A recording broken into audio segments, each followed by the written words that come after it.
cuántos años ya. Mi nombre es Claudio Marcelo Darío Heikel. Mis padres dijeron, no les voy a dejar dinero a los hijos, les vamos a dejar nombres. Así que es lo que nos dejaron. Vengo de ascendencia árabe, musulmana. Mis abuelos eran árabes de Siria, 3 abuelos de los 4, uno española y otros 3 sirios. Y estoy casado desde hace 35 años ya con Karina Raquel Vallejo, hija del misionero, allí en Morón, donde me congrego desde que me convertí a los 16 años, en el año 83. Así que calculen, soy un viejito ya. En el año 83 me bauticé al mes de convertirme al Señor y allí me congrego desde hace 41 años, en la iglesia de Morón, Barrio Aviación. Mi esposa y yo hemos tenido, el Señor nos dio la gracia de tener 2 hijos. Y como el apellido es árabe, bueno, dijimos, vamos a ponerle por la ascendencia nombres árabes. Así que mi hijo mayor se llama Nadir, que significa, bueno, el Nadir en castellano es cuando se va a poner el sol, ¿sí? Cuando ya está a punto de ponerse el sol, el Nadir, pero en árabe significa mensajero de Dios. Y después la segunda hija, Natille, que significa protegida de Dios. Así que bueno, ellos nos odian hasta el día de hoy por haberle puesto nombre árabe y ninguno castellano, ninguno en español. Así que, es más, mi hijo se quiere cambiar el nombre, en vez que le llamemos Nadir, que le llamemos Eliseo. Así que bueno, eso es más o menos todo, hermano. Estoy congregado allí en Morón. Desde hace 18 años estamos como ancianos, ayudando como ancianos, pero en realidad el ancianato es una función, así que hacemos todo lo que corresponde hacer, servir al Señor. Bueno, le dejamos entonces.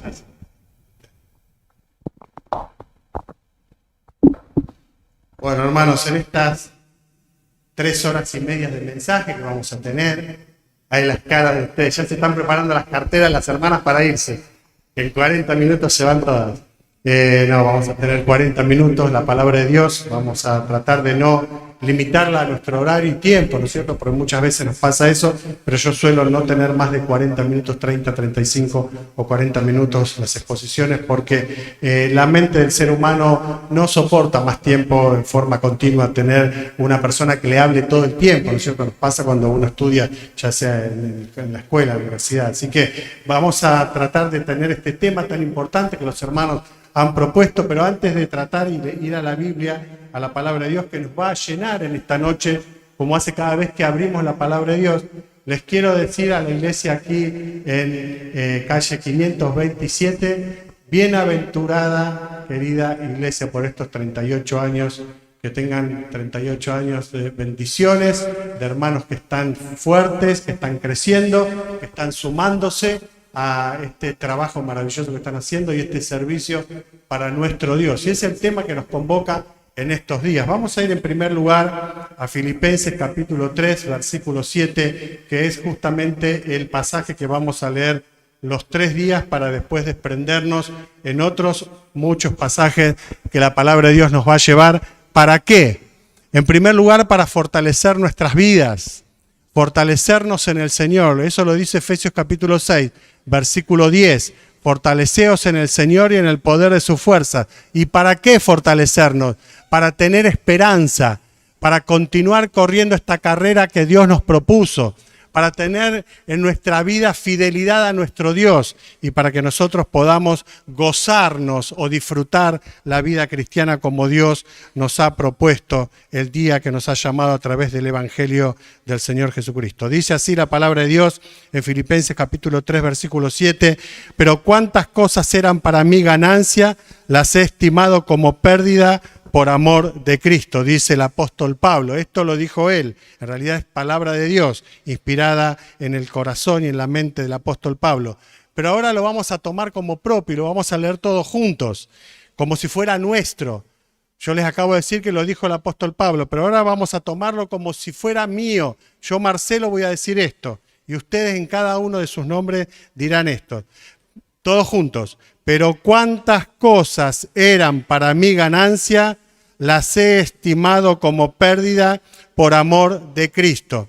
Vaya que si perdemos cosas cuando venimos al Señor, perdemos para ganar, Perdemos por ahí, como decía nuestro hermano que presidía, perdemos la buena fama entre aquellos que creían que nosotros éramos ciudadanos del mundo y que estábamos conformados a la imagen de lo que el mundo nos propone. Recuerdan ustedes, Romanos capítulo 12, versículo 1, dice claramente que nosotros no nos conformemos a la imagen del mundo, sino que transformemos nuestros corazones, nuestra vida, a lo que el Señor nos propone, porque su voluntad es buena, agradable y perfecta. Pero acá el apóstol Pablo, vamos a ver en esta noche, hemos invertido el tema de mañana, lo daríamos hoy, justamente por el cambio de horario también. Así que hoy vamos a comenzar por la conversión de Pablo. Y mañana vamos a contar un poco cómo fue que Pablo llega al Señor, mejor dicho, y cómo es que toda su vida fue preparada en la estrategia divina, para después Pablo utilizar esa estrategia divina para también tener una estrategia en el Señor con la iglesia de Antioquía y por supuesto después continuar camino como nosotros lo vemos en la Biblia. Así que, hermanos queridos, en esta noche cada uno de nosotros, lo que Dios nos está proponiendo a través de esto que vamos a ver es que pensemos cada uno de nosotros que hemos dejado de lado muchas cosas. Yo no sé cuántos años hace que se convirtió cada uno de ustedes, no los conozco, muy pocos conozco algunos hermanos de aquí, algunos hermanos de calle 58, conozco algunos hermanos de Abasto, donde también hemos estado, pero lo importante no es que nosotros nos conozcamos simplemente entre nosotros, sino que el Señor conozca nuestro corazón. Y conociendo nuestro corazón, Él sabe lo que hemos dejado por Él. Nosotros sabemos que el Señor Jesucristo lo dejó todo, las glorias celestiales, para venir a la tierra, se humanó, se humilló. Fue humillado también por aquellos seres que en aquel entonces no solamente le golpeaban, los soldados se burlaban de él, repartieron entre sí sus vestidos, sino que también sufrió el oprobio, la muerte, y muerte de cruz, dice la palabra de Dios. Vaya que si nosotros hemos dejado la religión, yo era de una religión musulmana, creía en Cristo pero como profeta de Dios, no como el Hijo de Dios, por lo tanto nadie me salvaba. Solamente mis obras me llevaban a saber en el día futuro si yo moría, si iba o no iba a ir al cielo. Pero esto no es lo que la Biblia enseñaba. Y entonces cuando creí en Jesucristo como mi Salvador personal, tuve que dejar esa religión que moralmente era muy buena, pero que no me servía para ir a la eternidad. Tal vez usted también dejó su religión, católica, evangélica, lo que fuera, porque aún la religión evangélica tampoco salva. Confunde. ¿Por qué? Porque muchas veces creemos que por venir 1 o 2 veces a la semana a una iglesia evangélica, nosotros ya estamos en el cielo, y esto no es así tampoco. Debemos creer en Jesucristo como nuestro Señor y Salvador, como lo hizo el apóstol Pablo, y ahora lo vamos a ver tan claramente en las Escrituras. Es tan importante que nosotros pensemos que no solamente hemos dejado la religión, sino que hemos dejado nuestros pensamientos también de lado, porque la Biblia dice que ahora nosotros tenemos la mente de Cristo, nos dio una mente nueva. ¿Para qué? Para que empecemos a pensar diferente, para que empecemos a decidir diferente, para que las cosas de la vida nos apabullan, para que las problemáticas que hay en el mundo no sean nuestras problemáticas, sino pequeños problemas que llevados a los pies del Señor se hacen completamente insignificantes. Y aún en los graves problemas que podamos tener en nuestra vida, llámese enfermedades crónicas, llámese enfermedades graves, pérdida de personas muy queridas, amadas de la familia, pérdidas de trabajo, nosotros saber que Dios está en control, como dice la palabra de Dios, sobre el alto hay uno más alto que controla, que vigila absolutamente todo lo que pasa. Ahora, tenemos que hablar de Pablo, que en realidad no era Pablo en ese momento que vamos a empezar a relatarlo, sino Saulo.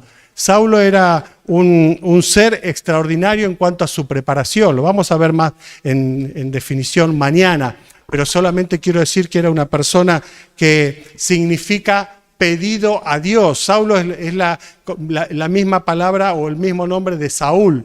Y es ahí cuando nosotros vemos en Saulo una persona que era un religioso judío. Y él se había criado a los pies de Gamaliel, un gran maestro en aquel entonces. Y entonces nosotros sabemos que él tenía una estirpe reconocida por su propio pueblo de que era una persona muy preparada. Bueno, las universidades no existían en ese entonces. Ustedes fíjense, ustedes sabrán por la historia que la primera universidad fue creada más o menos en el año 1000 y pico en Bolonia, en Italia, y después se fueron sucediendo diferentes aperturas de universidades. No existía la universidad. Pero podríamos decir que Pablo, por eso se crió Saulo a los pies de Gamaliel, porque los maestros eran personales, los maestros eran personas que tomaban de entre el pueblo aquellos niños que parecían sabios, muy sabios, y entonces lo ponían a su lado ¿para qué? Para aprender, para enseñarles toda su sabiduría. Tal es así que el pueblo de Israel, por ejemplo, cuando para poder llevar a los niños al sumo sacerdote o al servicio de las sinagogas para ser criados justamente por los sacerdotes, tenían que saber a los 9 años mínimamente el Pentateuco de memoria.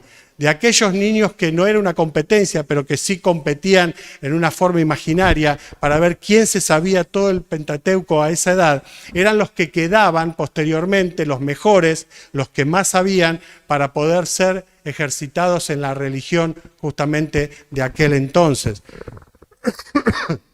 Es ahí, gracias querido, es ahí cuando entonces desde los 9 años a los 13 años, un niño que había sido elegido para que se aprendiera todo el Antiguo Testamento era aquel que iba a servir en el templo de Dios. Bueno, eso era religión, ¿no es así? Nosotros hoy día nos basta con saber que Jesucristo es nuestro Salvador para poder entrar al cielo. La religión cualquiera lo que exige es que nos portemos bien, que sepamos más, que tengamos condiciones de aprobación hacia otras personas. Y esto es lo que vivía justamente el apóstol Pablo, siendo Saulo todavía no convertido a Pablo. Pero vamos a ir a Hechos de los Apóstoles para ver un poquito la historia de este personaje, de esta persona, mejor dicho, y cómo él era. No era un gran hombre, era un gran hombre según sus propias sapiencia, sabiduría y fuerza. Era reconocido y miembro del Sanedrín judío.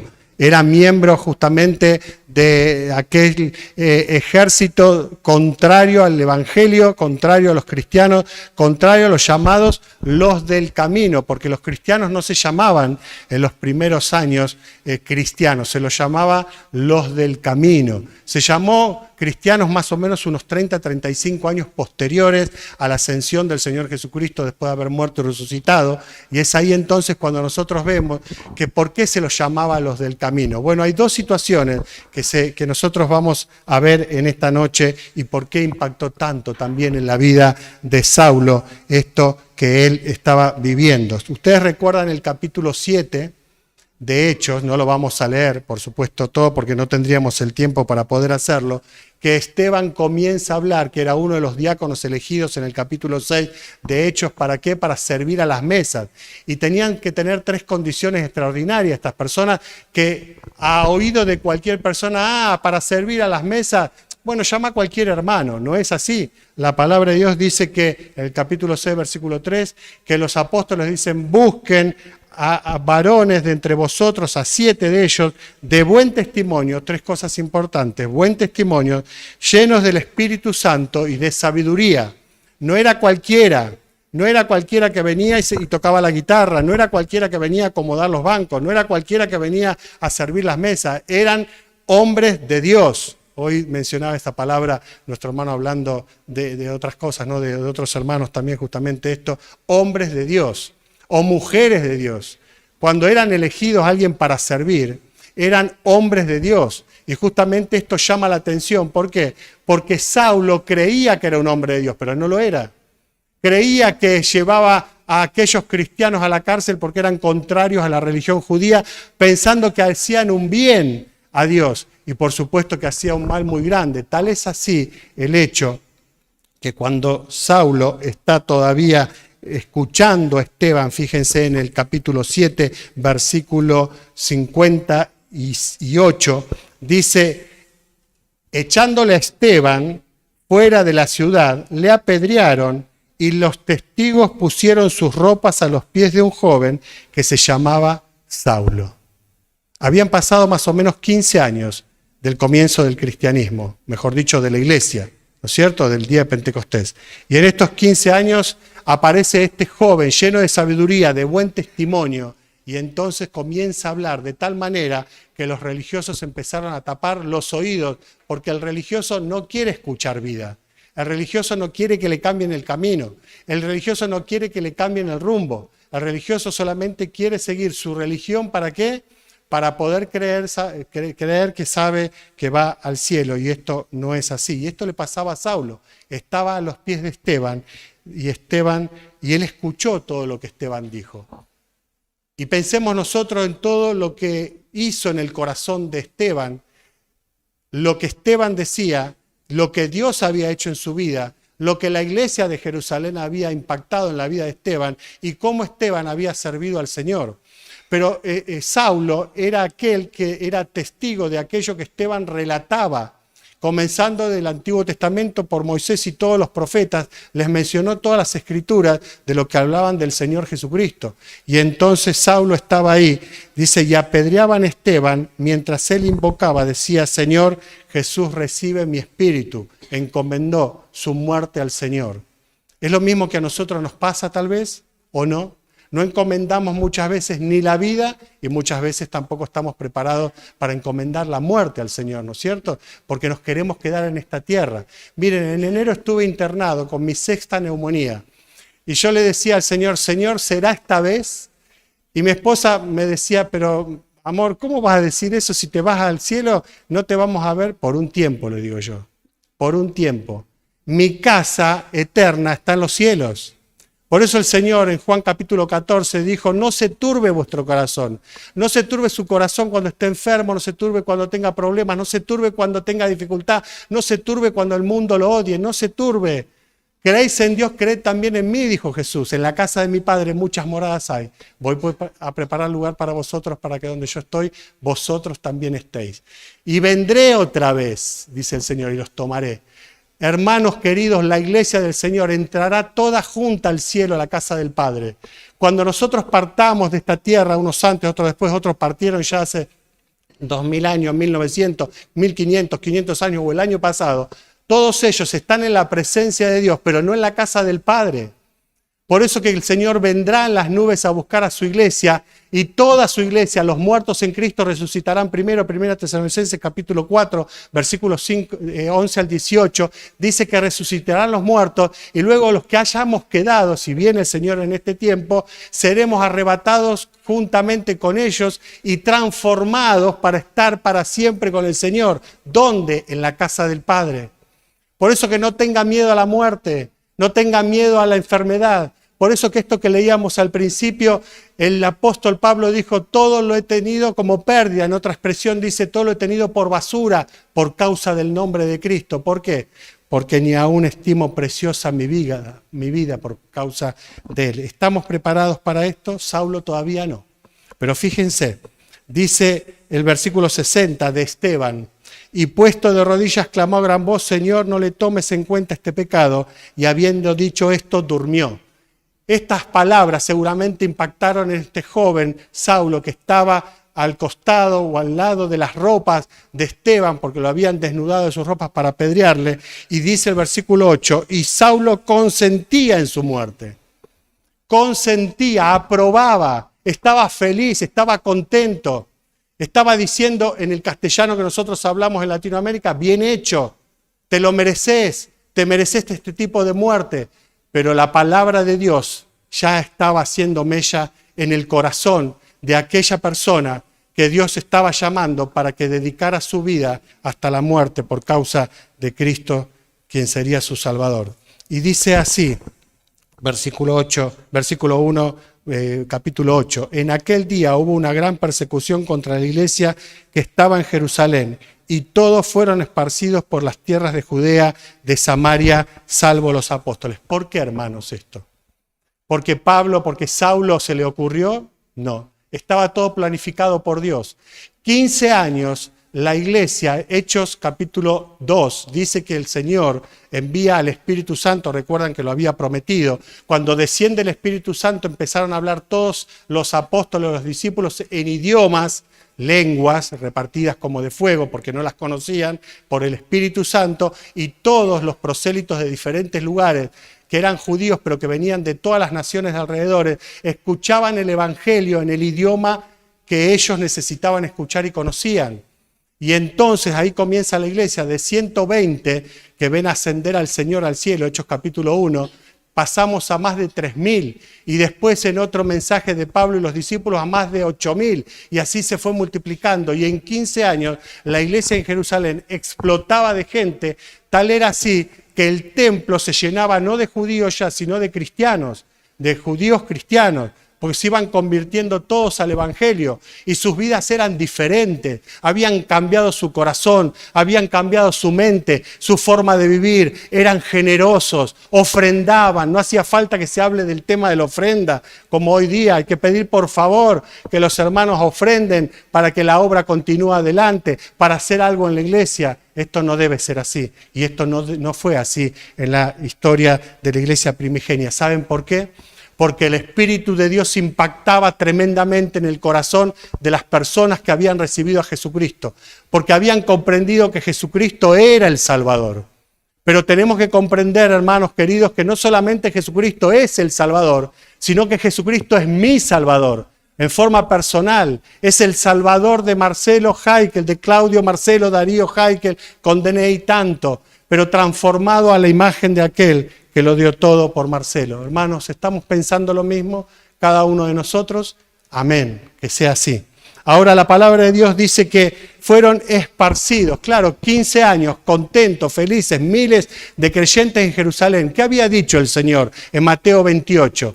Me seréis testigos en Jerusalén, Judea, Samaria y hasta lo último de la tierra, ¿no es cierto? Lo dicen Hechos también. ¿Y qué hicieron ellos? Se quedaron en Jerusalén 15 años. Y entonces el Señor empieza la persecución utilizando a Saulo, a un perseguidor, asesino de la iglesia, que después se convertiría al Señor y daría su propia vida por el Señor y también por la iglesia. Ahora es importante, hermanos queridos, que nosotros pensemos en esto. Fueron todos esparcidos menos los apóstoles. Quedaron en Jerusalén. Todos aquellos discípulos que habían estado con el Señor, menos Judas, todos se quedaron en Jerusalén. Pero fíjense que después de esto, ellos son llamados, vamos al capítulo 9, los del camino. Eran llamados los del camino. Capítulo 9, versículo 1 en adelante. Saulo, respirando aún amenazas de muerte contra los discípulos del Señor, vino al sumo sacerdote y le pidió cartas para las sinagogas de Damasco, a fin de que se hallase algunos hombres o mujeres de este camino. ¿Cómo dice camino? En mayúscula. No es cualquier camino, es el camino. El Señor dijo, yo soy el camino, la verdad y la vida. ¿Por qué ellos se llamaban los del camino? Y los llamaban, en realidad los empezaron a llamar los no creyentes a los creyentes, los del camino, justamente porque ellos decían que seguían el verdadero camino. Y el verdadero camino era Jesús, porque Jesús lo había enseñado así. Yo soy el camino, la verdad y la vida. Nadie viene al Padre si no es por medio mío, decía el Señor Jesucristo. No viene por medio de los pastores. Ninguno de nosotros puede salvar a nadie. A gata podemos con nuestra vida y tampoco podemos solos. Necesitamos al pastor de los pastores. Necesitamos al Señor que nos pastoree. Necesitamos aquel ser precioso que Dios envió desde el cielo, siendo Dios mismo, el Padre, el Hijo de Dios, para que el Hijo de Dios pudiera morir por nosotros en la cruz. No podemos olvidarnos nunca, hermanos, de este mensaje. No podemos hablar de nosotros. Debemos hablar de Él. Y Saulo estaba acostumbrado a hablar de él, de sus glorias, de su poderío, de su condición y su autoridad. Pero Dios le iba a enseñar una gran lección. Ahora, estos del camino, que vamos a hablar un poquito mañana, ya hoy no, dice que él iba con estas cartas, yendo por el camino, aconteció, camino con minúscula, ya el camino hacia Damasco, desde Jerusalén a Damasco, aconteció que al llegar cerca de Damasco, repentinamente le rodeó un resplandor de luz del cielo. Y cayendo en tierra oyó una voz que le decía, Saulo, Saulo, ¿por qué me persigues? Él dijo, ¿quién eres, Señor? Y le dijo, yo soy Jesús, a quien tú persigues. Dura cosa te es dar coces contra el aguijón. Él temblando y temeroso dijo, Señor, ¿qué quieres que yo haga? Y el Señor le dijo, levántate y entra en la ciudad y se te dirá lo que debes hacer. Y los hombres que iban con Saulo se pararon atónitos, oyendo la verdad la voz, mas sin ver a nadie. Entonces Saulo se levantó de tierra y abriendo los ojos, no veía a nadie, así que llevándole por la mano, le metieron en Damasco, donde estuvo 3 días sin ver, y no comió ni bebió. Había entonces en Damasco un discípulo llamado Ananías, a quien el Señor dijo en visión: Ananías, y él respondió: heme aquí, Señor. Y el Señor le dijo: levántate y ve a la calle que se llama Derecha, y busca en casa de Judas a uno llamado Saulo de Tarso, porque aquí él ora. Ha visto en visión a un varón llamado Ananías que entra y le pone las manos encima para que recobre la vista. Entonces Ananías respondió: Señor, he oído de muchos acerca de este hombre, cuántos males ha hecho a tus santos en Jerusalén, y aún aquí tiene autoridad de los principales sacerdotes para prender a todos los que invocan tu nombre. El Señor le dijo: ve, porque instrumento escogido me es este para llevar mi nombre en presencia de los gentiles y de reyes y de los hijos de Israel, porque yo le mostraré cuánto le es necesario padecer por mi nombre. Hasta aquí la palabra de Dios por ahora. Hermanos queridos, Saulo se aparece con aquel que llevaba las marcas de la cruz. Esto no era poca cosa. Saulo se enfrenta con aquel que era la cabeza y el fundamento de la iglesia. Esto no es poca cosa. ¿Se acuerdan ustedes que él había dicho justamente a Pedro cuando Pedro declara que él era el Cristo, el Hijo del Dios viviente? Dice: sobre este fundamento, esta declaración, yo edificaré mi iglesia, sobre él mismo. Así que la iglesia está edificada sobre Cristo, pero sobre la iglesia está Cristo como cabeza, gobernando la iglesia de Cristo de todos los tiempos, en todo lugar, sin importar la denominación. Ahora, hermanos queridos, es importante que nosotros pensemos en esto.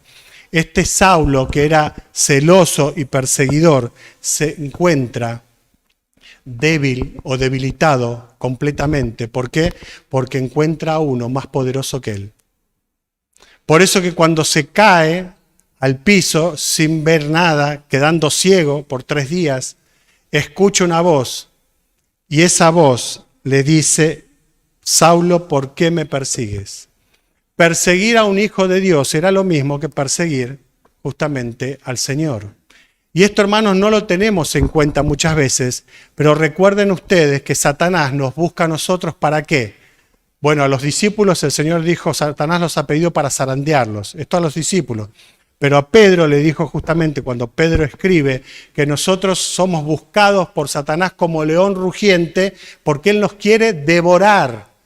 Nos odia, Satanás nos odia, nos quiere exterminar. No puede, ¿saben por qué? Porque el poder de Dios está sobre su iglesia. No temamos a aquel que puede destruir el cuerpo, más bien temamos a aquel que puede destruir el alma del infierno, o sea, Dios, el único. Por eso, hermanos queridos, que nosotros cuando vemos esta situación, que el Señor le dice: Saulo, Saulo, ¿por qué me persigues? Es lo mismo que nosotros vemos hoy día cuando Satanás nos persigue a nosotros, o los enemigos que nosotros tenemos nos persiguen, que no son hombres, sino todo el poder satánico, como dice la Escritura en Efesios capítulo 6, cuando nosotros tenemos que vestirnos de toda la armadura de Dios. ¿Para qué? Para poder resistir las acechanzas del diablo. ¿Por qué? Porque no tenemos lucha contra seres humanos. Nuestra lucha es espiritual. Nuestra lucha es contra seres superiores, aún a nosotros. Pero Cristo está por frente, nos defiende. Por eso que todo enemigo se encuentra con la voz del Señor, aunque no llamados los ángeles para arrepentimiento porque no pueden hacerlo. Pero sí: Saulo, Saulo, ¿por qué me persigues? ¿Usted tiene un enemigo alrededor? Déjenlo en las manos de Dios. Dios se encargará. No importa si esté dentro de casa o fuera de casa. No importa si es su esposo o su esposa que no le permite aún venir a la iglesia, ni tampoco leer la Biblia, como un joven me decía hace un tiempo atrás. Mis padres se burlan a carcajadas cuando yo leo la Biblia, decía este jovencito de 21 años, cuando yo leo la Biblia en el comedor, me tengo que ir al baño para que no se rían de mí. Ahora Dios se encarga porque es no solamente nuestro Salvador, el Señor Jesucristo, sino nuestro defensor. Y Él defiende a sus hijos. Por eso que le dijo a Saulo: Saulo, Saulo, ¿por qué me persigues? Saulo, Saulo, ¿por qué persigues a la iglesia? Yo soy la iglesia. Yo soy la cabeza de la iglesia, yo soy el fundamento de la iglesia, yo soy el hacedor de la iglesia, le está diciendo el Señor a Saulo. Y entonces Saulo comienza a temblar mucho más de lo que pensaba. Nunca tembló delante de ningún hombre, pero sí empezó a temblar delante del Señor. Él le dijo, Saulo, ¿quién eres, Señor? Y le dijo, y ahí se presenta, yo soy Jesús, a quien tú persigues.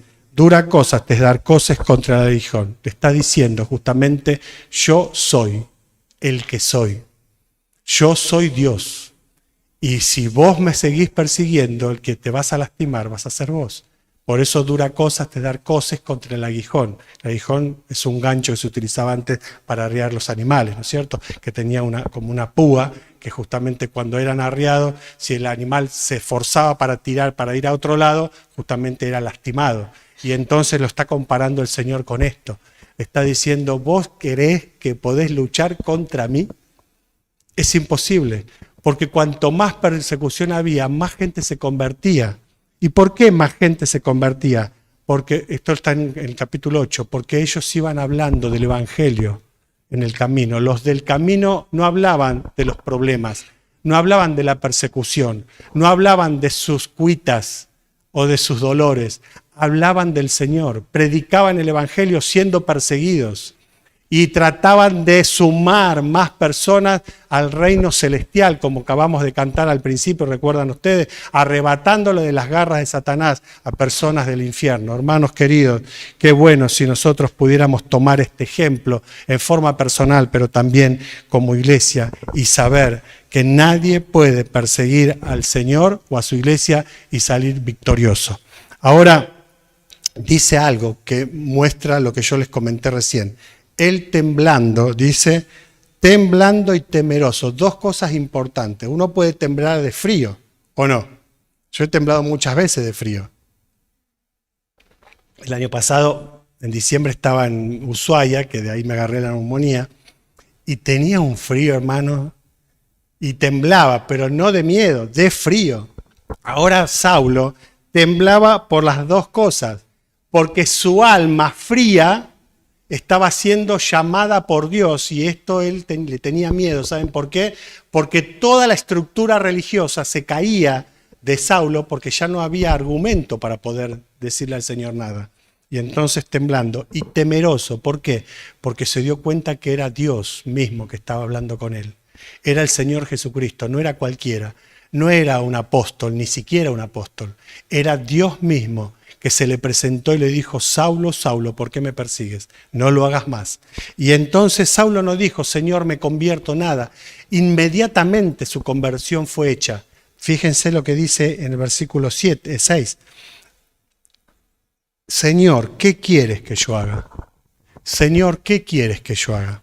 Tal vez, hermanos, esto que nosotros tenemos como el ejemplo de una buena conversión o de una conversión genuina, vamos a llamarle así, es un ejemplo que no es el mismo que nosotros. Yo tardé un año escuchando la palabra de Dios para convertirme. Yo iba a la iglesia acompañando a mi hermana que ya se había convertido, que tenía 12 años, era más chiquita, entonces yo la acompañaba y me quedaba afuera, pero escuchaba la palabra. Y me quedé 2 meses afuera hasta que 2 jóvenes salen y dicen, bueno, Marcelo, si vos no entrás, nosotros salimos. Vinieron con 2 sillas y se quedaron al lado mío. A la semana siguiente entré y me quedé. Y un mes más, 3 meses, 4, 5, 6 al año me convierto al Señor. Ahora Saulo fue inmediato porque él conocía las Escrituras, pero no conocía a Dios. No conocía el Evangelio, no conocía al Señor Jesucristo. Había oído nada más de lo que Esteban había relatado. Ahora se estaba encontrando no con el relato, sino con la persona de ese relato, del capítulo 7 de Hechos, que leímos muy poquito, hermanos, pero que los invito a que lo lean en sus casas detenidamente. Terminando. Qué importante es, queridos, la conversión que cada uno de nosotros pueda hacer al Señor, que nosotros nos convertimos. En realidad muchas veces decimos, te acepto, Señor, como mi Salvador personal, pero en realidad Él nos está aceptando a nosotros. Él acepta a la humanidad. Él quiso venir a la tierra por esta humanidad caída y perdida. Él quiso dar su vida por nosotros. Nosotros tenemos que venir a los pies del Señor. Nosotros tenemos que decirle al Señor, Señor, perdóname, porque sí sé lo que hacía. Sé que perseguí el nombre de Cristo, sé que fui un religioso, sé que quise entrar al cielo por mi propia cuenta, sé que no estuve cerca de tu presencia, lo sé perfectamente. Y ahora me postro a tus pies. Venir a los pies del Señor y creer en el Señor Jesucristo como tu Salvador personal te hace una persona diferente, una vida nueva, pero nueva realmente, hermanos. Lo que pasa es que en este tiempo hay tantos religiosos, aún dentro de las iglesias evangélicas, que no podemos discernir muchas veces quién son del Señor y quiénes no. Por el comportamiento, por la vida, por la forma de conducirse, por la forma de decidir, por lo apagado que está el espíritu en el corazón de cada uno de nosotros. Muchas veces las iglesias están con un espíritu apagado. ¿Por qué? Porque en forma personal lo estamos también. ¿Por qué tenía tanto fuego la iglesia primigenia? ¿Porque el Espíritu de Dios era nuevito? No, el Espíritu de Dios es eterno, por lo tanto tiene el mismo poder ayer, hoy y por los siglos. Es porque el Espíritu de Dios gobernaba el corazón. El Espíritu de Dios llenaba la vida de la persona. El Espíritu de Dios dirigía la vida de las personas. Y hermanos queridos, es muy importante que nosotros volvamos a eso si es que no lo estamos haciendo ya. Y si lo estamos haciendo, gloria a Dios, que irradiamos la luz de Cristo en nuestra vida.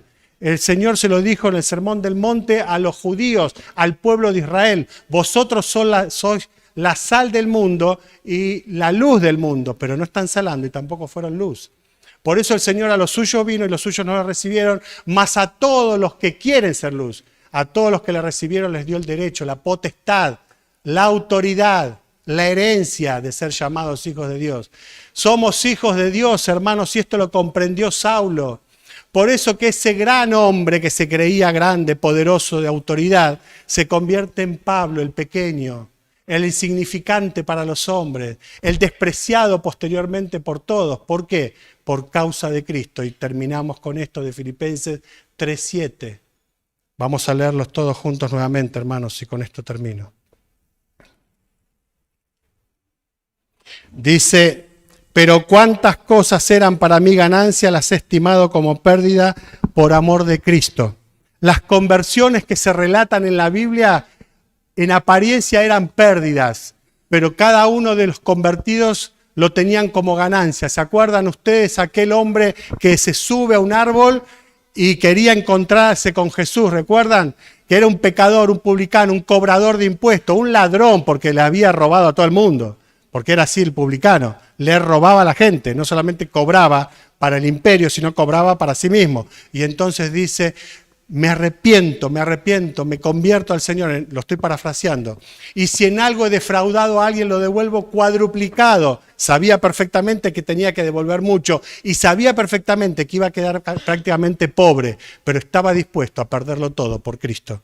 Estaba dispuesto a entregar no solamente su corazón, sino también todo lo que él tenía en su vida, que impedía que Jesucristo tuviera y obrara con poder en su corazón. ¿Cuántos otros podemos hablar de aquella mujer, recuerdan ustedes, encontrada en el mismo adulterio y seguramente ganaba mucho dinero porque les pagaban mucho dinero a las prostitutas en aquel entonces, sobre todo las prostitutas de los judíos? ¿Por qué? Porque los judíos no tomaban a cualquier prostituta y tenían selectivos, eran ellos. Y entonces esta mujer, a punto de ser apedreada, el Señor Jesucristo escribe en el piso a aquellos fariseos que sabían que el que había escrito la ley era aquel que ahora los estaba juzgando a ellos. Por eso él escribe en el piso, escribe en el suelo y les dice: el que esté libre de pecado, tire la primera piedra. Y se fueron todos, arrojando las piedras al piso, no a la mujer. Y entonces le dice: vete y no peques más. ¿Cuánto dejó esa mujer? Todo lo que tenía, todo lo que hacía, aún su propio pecado, sin saberlo, entonces tal vez que era tan terrible que le llevaba al infierno para ganar a Cristo en su corazón. Y aquella mujer estuvo a los pies del Señor Jesucristo, aun cuando el Señor Jesucristo estaba siendo crucificado. Cuanto todos los conocidos que le habían seguido, o sea, llámese sus discípulos, todos los que le habían seguido desde Galilea, estaban de lejos mirando el gran espectáculo de la cruz. Unas pocas mujeres y un solo discípulo, Juan, estaba a los pies de la cruz, viendo y sufriendo lo que el Señor sufría. Queridos hermanos, nos llama el Señor a repasar nuestra conversión, a repasar nuestro fuego por el Señor, a nuestro ardor. Dice Lucas capítulo 24, que 2 discípulos o 2 que le seguían al Señor volvían a Emaús, de Jerusalén a Emaús, y encontrándose con el Señor, después que el Señor se desaparece de la vista de ellos y haberle hablado, ellos dicen esta frase: ¿no ardía nuestro corazón cuando nos hablaba en el camino y nos abría las Escrituras? ¿No ardía? El símbolo de ardor es pasión. Pero en la Biblia, fíjense ustedes que Dios no nos manda la pasión, porque la pasión es contraria a lo espiritual. Toda vez que nombra la palabra pasión es por la carne, no por el espíritu. Pero sí el ardor espiritual. ¿No arde tu corazón, hermano y hermana, cuando lees las Escrituras? ¿No arde tu corazón para leer la Biblia todos los días, todo lo que más pueda? ¿No arde tu corazón cuando vos hablás con Dios y le decís: Señor, necesito hablar con vos, necesito que me escuches, necesito decirte gracias simplemente, o necesito clamar por algo que me está pasando? Te necesito, Señor. ¿No arde nuestro corazón? El corazón de Saulo comenzó a arder ese día que tuvo el encuentro con el Señor y nunca más se apagó. Nunca más se apagó. ¿Cuánto hace que está apagado tu corazón? ¿No crees, querido hermano joven, que no es momento de volver a encender ese fuego de Dios en vos? ¿No crees que es momento de que Dios te vuelva a abrazar y que vos sientas ese abrazo de Dios? ¿No crees que es importante en esta noche que vos tomes en tu corazón una decisión, querido hermano y hermana, y digas: Señor, mi vida hoy día te la dedico a ti, pero sabiendo y queriendo saber qué quieres que yo haga por ti? Ahora, hermanos, dejándolos a un lado un poquito a ustedes, no porque sean menos importantes, sino para hablarle a alguna persona que nos visita, te quiero decir estas simples palabras: cree en el Señor Jesucristo y serás salvo. ¿Salvo de qué? De condenación, de perdición, de pecado, de destrucción. Salvo para la vida eterna, salvo para ir al cielo, salvo para que tu vida sea llena, renovada, nueva, que comiences a vivir como una nueva criatura, que tu ser sea lleno por Dios y que comiences a vivir como nadie puede en la tierra vivir sin Cristo. Bien, hermanos. Buenas noches, los saludo. ¿Sí? Bien, damos gracias a Dios por estos 38 años, ¿sí? Ahí cuando compartía el hermano, ¿no? Se me venía a la mente y trataba de imaginarme lo que fue para Saulo, ¿no? Haberse encontrado cara a cara con Dios, ¿no? Porque él vio el resplandor de la gloria de Dios y quedó ciego. Ahora, yo me ponía a pensar, ¿no?, lo que fue eso para Saulo. Y a su vez pensaba lo que ha sido para la iglesia de Los Tilos estos 38 años, ¿no? De que podemos dar testimonio como iglesia de lo que el Señor está haciendo en este lugar y en los corazones, ¿sí?, de cada uno de los hermanos. A continuación, les vamos a compartir un poco, ¿sí?, acerca de la visión que Dios ha puesto en el corazón de la iglesia Los Tilos. Damos gracias a Dios, ¿sí?, porque cuando miramos estos 38 años, ¿sí?, al menos a mí se me viene a la mente de cómo el Señor ha utilizado personas en este lugar para que la palabra de Dios pueda llegar con mucha claridad a cada corazón, ¿sí? Y así de esa manera ha llegado a mi corazón. Un día pasé esa puerta, ¿sí?, yo vine en busca de paz y me encontré con algo mucho más que paz. Me encontré con el príncipe de paz, me encontré con Cristo mismo, ¿sí? Y Dios utilizó esta iglesia para hablarme y quebrantar mi orgullo, mi soberbia, ¿sí?, y rendirme a los pies de Cristo. Así que damos gracias a Dios por estos 38 años, ¿sí?, de testimonio de cómo Dios utiliza a las personas. En esta oportunidad vamos a compartir con ustedes, ¿sí?, la visión que ha puesto Dios en el corazón de la iglesia. ¿Por qué lo compartimos? Porque queremos que ustedes oren, ¿sí? Porque vemos el obrar de Dios, vemos una llama encendida, ¿sí? Obrando en el corazón de la iglesia. Nos hemos propuesto, como iglesia, cuando dice el pasaje, procura con diligencia presentarte a Dios aprobado, ¿sí? Como obrero que no tiene de qué avergonzarse, que usa bien la palabra de verdad, ¿sí? No se trata de ver cómo la uso o de hacer, ¿no? Que jugamos a veces quién encuentra el pasaje, sino de cómo lo obedecemos, cómo obedecemos su palabra. Y acá, en esta plantilla que tenemos acá, vamos a tratar de plasmar un poco brevemente, ¿sí? ¿Cuál es la visión que hoy Dios ha puesto en el corazón de la iglesia? ¿Sí? Por un lado, vemos la necesidad de trabajar en diferentes áreas de la iglesia, ¿no? Porque la mies es mucha, los obreros son pocos, y dijimos, ¿cómo lo hacemos? Porque queremos ser obedientes delante de Dios. Y entonces vimos la necesidad de trabajar a nivel en la comunidad, en la congregación, en la membresía, ¿sí? En las personas, en los hermanos comprometidos con la obra, pero también vimos la necesidad de trabajar como cuerpo de Cristo entre los ancianos y los diáconos. Y dijimos, ¿cómo lo hacemos? ¿No? Y ese círculo, volvé de vuelta Mario por favor, ese círculo un poco nos ayuda a orientarnos, porque el Señor ¿qué dijo? Jerusalén, Samaria y hasta el último de la tierra, ¿verdad? Es de adentro hacia afuera. Ahora, si bien la necesidad está allá afuera, ¿sí? Sabemos que adentro tiene que haber unidad. Y si nosotros no estamos unidos, no podemos alcanzar a los otros, ¿sí? Entonces, es de adentro hacia afuera, dijimos, bueno, vamos a ver, ¿cómo lo hacemos? Ahora sí, Mario, por favor. Dijimos, ¿quién es nuestro objetivo? ¿Sí? El objetivo son las personas. ¿Cuál es el propósito? ¿Cómo lo hacemos? ¿Sí? Ahora bien, para cada una de las áreas que mencioné anteriormente, la comunidad, la congregación, la membresía, los comprometidos, ancianos y diáconos, dijimos bien, ¿cómo llegamos a la comunidad? Con el evangelismo. Con el evangelismo lo hacemos. ¿Cómo llegamos a la congregación? A través de la adoración, a través de las reuniones de culto, de poder llevarlos a adorar, ¿sí? ¿Cómo llegamos a la membresía? ¿Qué necesita la membresía? La membresía necesita comunión. Necesitamos estar unidos, ¿sí?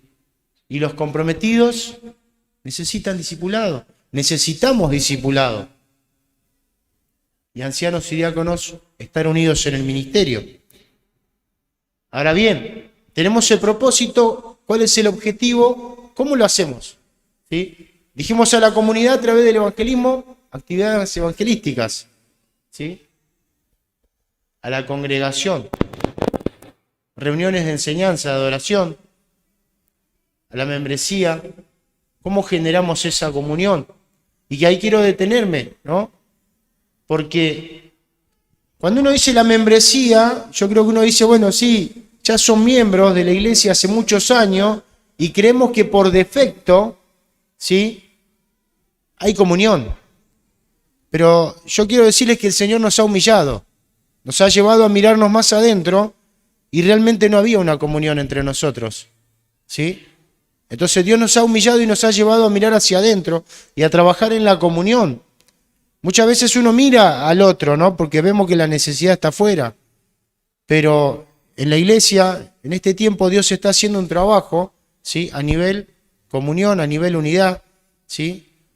Y hemos tenido un campamento, ¿sí? Y uno podría decir, bueno, pero en vez de mirar a los perdidos, ¿por qué hacen entre ustedes? Son egoístas. ¿Y saben qué? Dios ha puesto eso en nuestro corazón, de trabajar entre nosotros, ¿sí? Y así es que hemos hecho un campamento para fortalecernos, ¿sí? También hacemos los retiros, pero porque tenemos un objetivo, ¿sí? Y a través de los comprometidos como objetivo, el discipulado, y hemos empezado a hacer reuniones en casas. Aunque parezca mentira, hemos descuidado esto, ¿sí? Y cuando uno lee Hechos y dice, y estaban unánime, estaban en comunión en el templo, en las casas, partían el pan. Hermano, nosotros nos veíamos solo en el templo, ¿sí? hemos empezado a abrir las casas. Y el Señor nos ha humillado y el Señor está trabajando en la iglesia, en los tilos, en este tiempo. Ancianos, diáconos, ministerio, capacitaciones, reuniones de consejo, encuentro. Aunque parezca mentira, ¿sí? Tampoco teníamos mucha afinidad entre los ancianos y diáconos.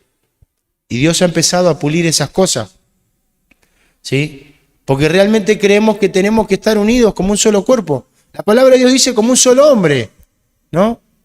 Y bueno, Dios ha estado puliendo en este tiempo. De alguna manera, si podemos volcar esta visión, ¿no? Sabemos que hay un Señor. Sabemos que hay una comisión a la cual debemos obedecer a través de la iglesia local. Ahora bien, dijimos, ¿cómo lo hacemos? ¿Sí? Tenemos que trabajar sobre 3 columnas importantes y fundamentales para que Dios nos pueda utilizar, ¿sí? La unidad es uno, el discipulado es otro y el evangelismo otro. Entendemos muy claramente, si no estamos unidos, ¿sí? Eso puede ser un arma para el enemigo, para dividir la iglesia y que no avance. Así que nos hemos propuesto, hace 2 años, ser intencional con la unidad, ¿sí?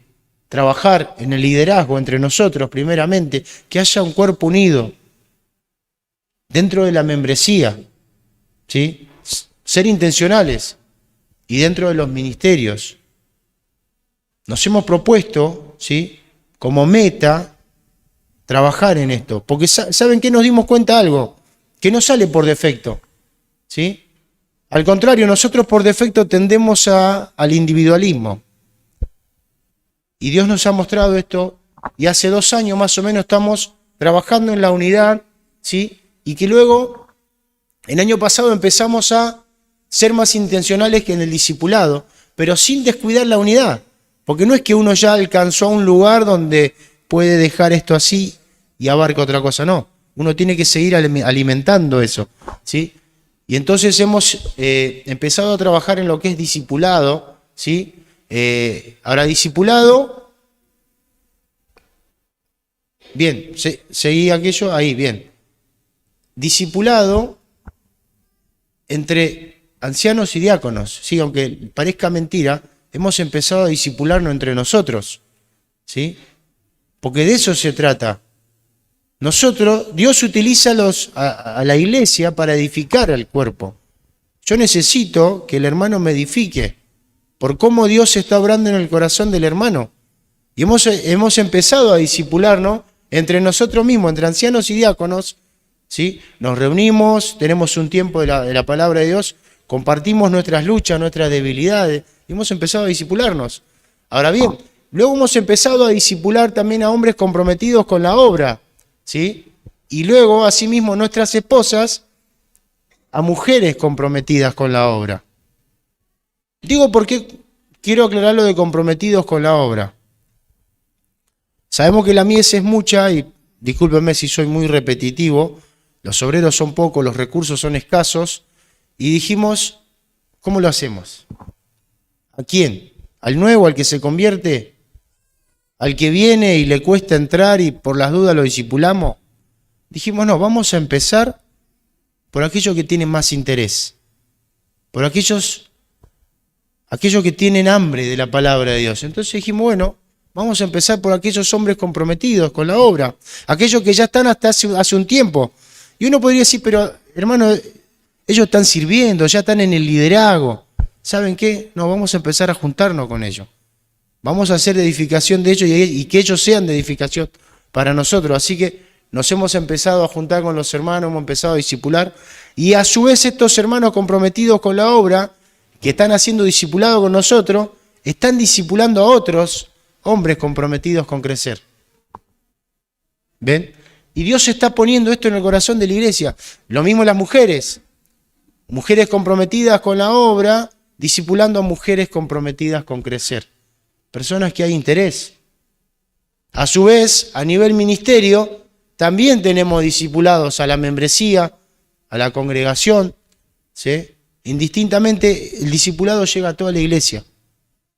Ahora, a su vez, los hombres comprometidos con crecer los estamos formando, o mejor dicho, Dios nos está utilizando para que luego estos hombres o mujeres también puedan discipular, ¿no?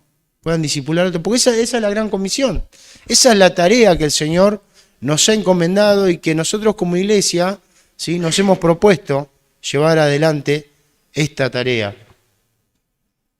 Las mujeres lo mismo, ¿sí? Frename allá. Y este año en particular, luego de haber trabajado en la unidad y de seguir manteniendo esa llama encendida, de estar trabajando actualmente en el discipulado y tener esa llama encendida, ¿sí?, de que abrimos nuestra casa, nos juntamos con los hermanos y vemos cómo Dios está edificando la iglesia, nos encontramos en evangelismo para abordar, ¿sí?, de manera personal, ya sea desde el púlpito de enseñanza o actividades de campaña, bueno, que ahora viene también lo de juntos, ¿sí? Pero estamos en esto. Actualmente, en el año 2024, estamos haciendo énfasis en lo que es evangelismo, pero sin descuidar las otras dos áreas, discipulado y unidad, ¿sí? Así que esto es lo que Dios ha puesto en el corazón de la iglesia. No sé, creo que hay algunas imágenes. Entonces Jesús dijo a su discípulo: si alguno quiere venir en pos de mí, niéguese a sí mismo y tome su cruz y sígame. ¿Saben? Ese pasaje es clave, porque para poder lograr la unidad hemos aprendido a renunciar un montón de cosas, ¿sí? Como dice Pablo acá: cuántas cosas eran para mí ganancia, las he estimado como pérdida por amor de Cristo. Hemos aprendido a renunciar un montón de cosas para que Cristo sea glorificado, a negarnos a nosotros mismos. Mirá cuán bueno y cuán delicioso es habitar los hermanos juntos en armonía. Bien, ahí tenemos el campamento que hicimos para la iglesia, ¿sí? Y fuimos como iglesia, fuimos como congregación. Saben, había muchas personas que vienen por ahí, pero no regularmente, que querían ir a este campamento. Pero dijimos: el año que viene hay un campamento para todos y los que se sumen. Este año queremos trabajar en la iglesia, puertas adentro. Y el Señor nos ha sorprendido, ¿sí? Porque ha trabajado de una manera muy especial en cada uno de los miembros de la iglesia. Y ha fortalecido esa unidad. Ahí está, el campamento de Lucila al Mar, el año 2023. No sé. Tenemos también los de los discipulados, ¿no?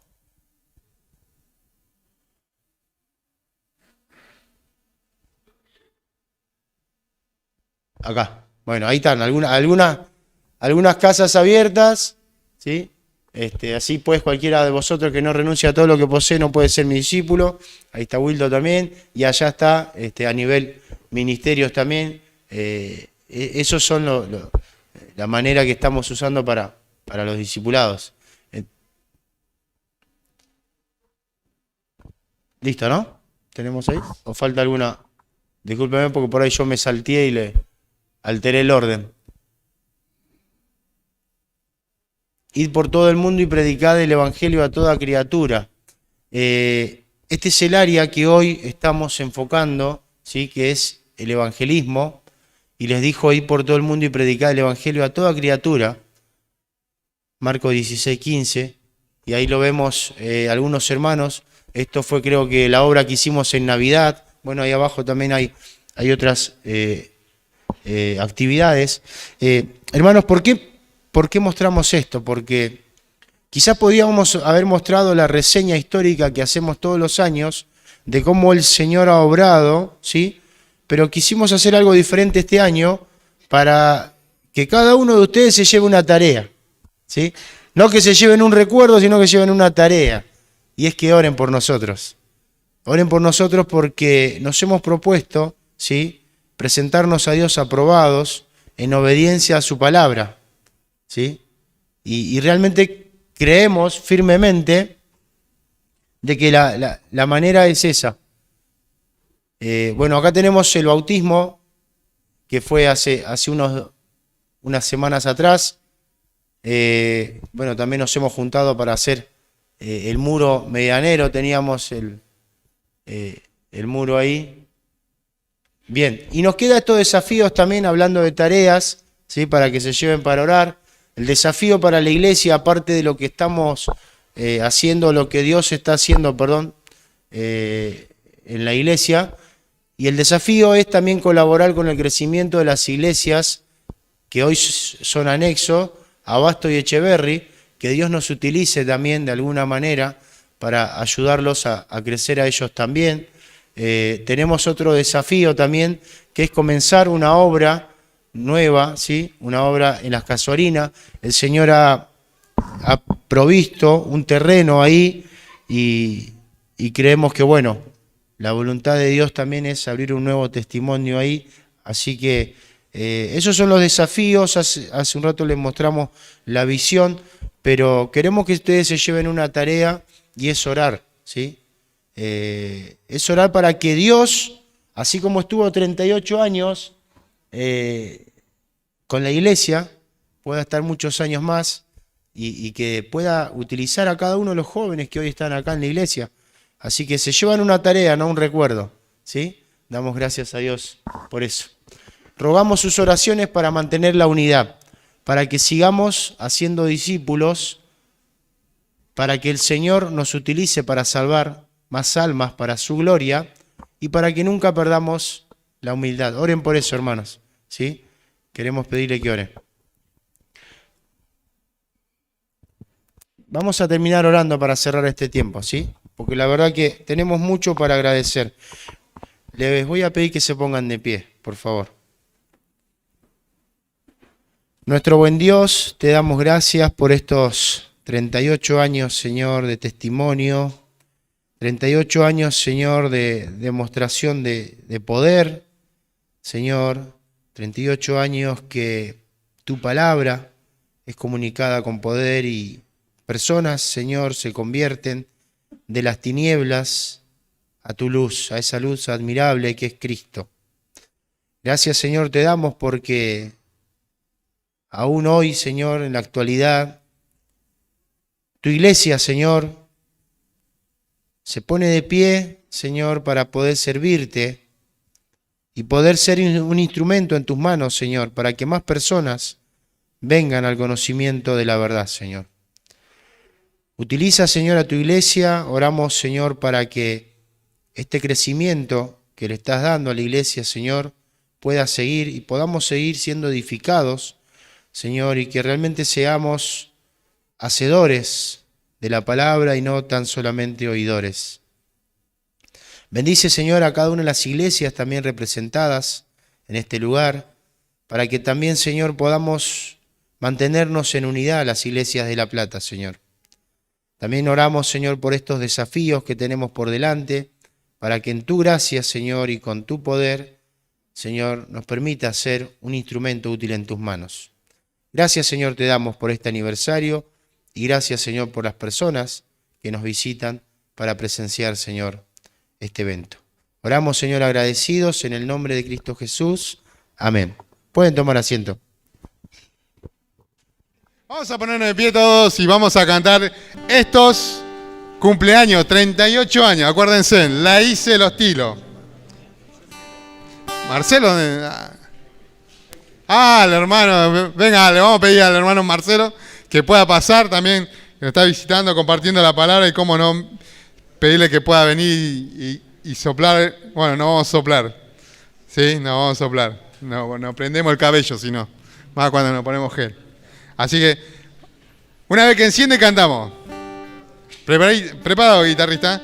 Ahí está. ¿Enciende o no enciende? Que los cumpla feliz, que los cumpla feliz, que los cumpla los tilos, que los cumpla feliz. Si lo cumple con Cristo, doblemente feliz. Ahí está. Muy bien.